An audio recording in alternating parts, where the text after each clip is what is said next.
doing what they can, and it is our job on the outside to support them and uplift their message and let them know that we got their backs on the streets of the United States of America. That's right. Next up, we have one of those friends. We have one of those champions, a man that always speaks truth to power. We walked with his legislation all the way from New York City. Please give it up for Representative Hank Johnson, sponsor of the Stop the Militarization of Law Enforcement Act. Please give it up, sisters and brothers.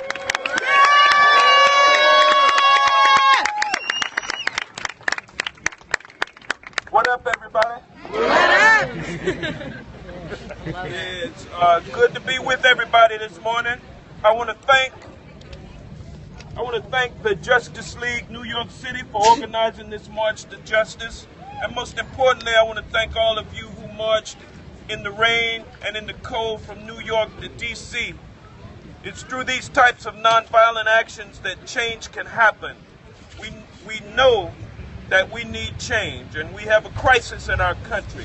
As you know, the Pentagon has a Department of Defense program that provides free military equipment to local police agencies, and it's called the 1033 program.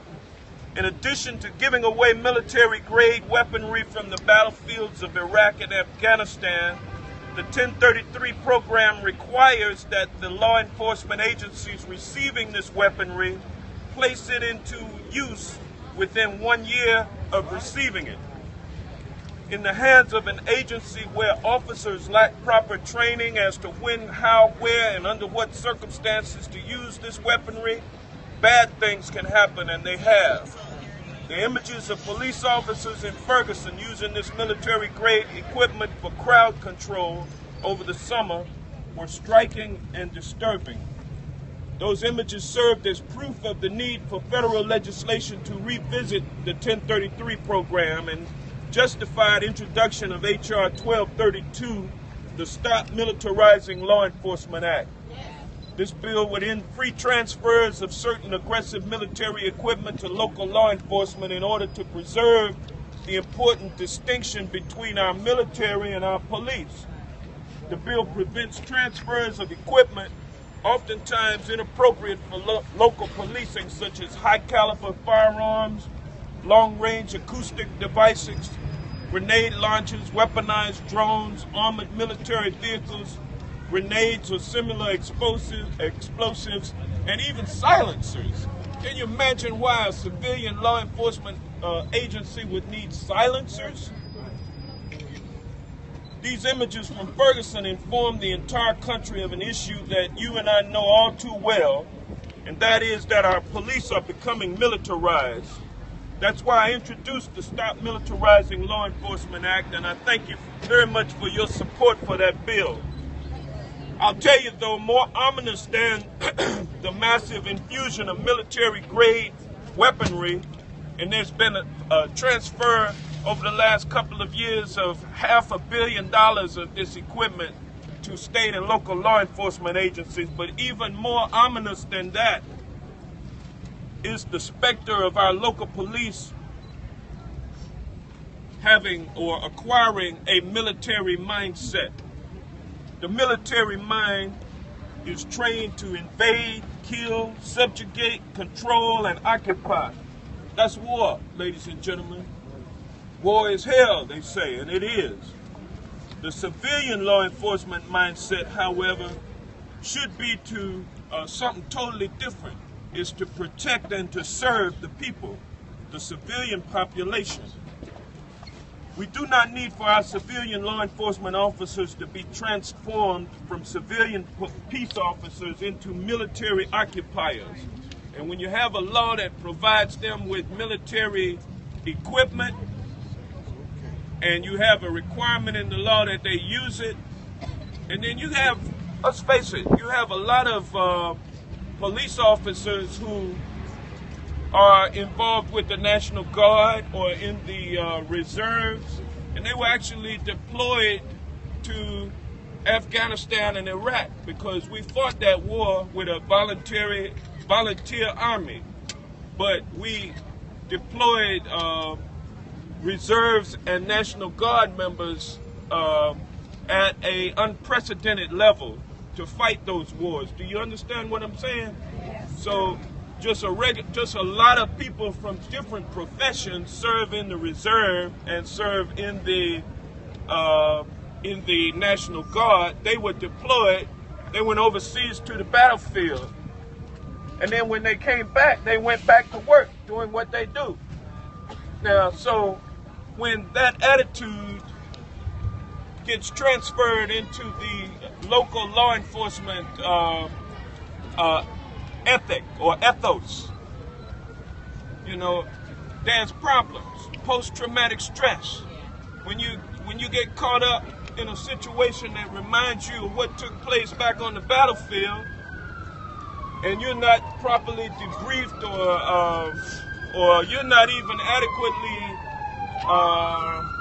screened or monitored in terms of your behavior. And police officers are just like you and I. They have jobs, they got bills, they got kids, they got wives and husbands. That's, you know, so stress is there. You understand what I'm saying? Yes. So these are people too. Law enforcement are people too, but they have a special job. And that job is to maintain order in society. And if they become disorderly, then, you know, then the circumstances with all of that military-style equipment and mindset, situation becomes dire. And then when you overlay on top of that the fact that people in general are very polarized these days. You can see it with the way that our president is treated. Y'all feel me? Yes. Y'all can see that the attitudes towards people of color are, people of color are not well regarded by a significant group of people in this country. That's just a fact. And I hate to say it, but the truth is the truth, right? Yes. So when we put all of that on top of this militarization thing, it means that things ain't going well. And so we have to do something about this program. So, you know, the fact that you all are here out on the street now, because people where I work are not really concerned about this. It doesn't reach their level of attention. That's right. Yeah. Well, that's what makes me so happy to see all of y'all out here, because I know that as of the time when you arrive at the Capitol, and of course in a nonviolent and peaceful way, that folks are going to look at this crowd. They're going to hear what you're talking about. And then they're going to start thinking. And so right now, out of the 435 members of the House of Representatives, we have exactly 45 signatures on the Stop Militarizing Law Enforcement Act piece of legislation. So we got a long way to go. 45. We have 3 Republicans on there. Now I'm going to tell you, libertarians and people who want less government should be just as concerned about this military encroachment into the civilian law enforcement arena as you. So there are alliances to be made. And I would encourage you to don't count anybody out in terms of their willingness to sign on to this legislation. They just need to acquire the courage to do something that is stepping out of the comfort zone, because this is stepping out of the comfort zone. This is something that's new, and it's a change, and it's a needed change.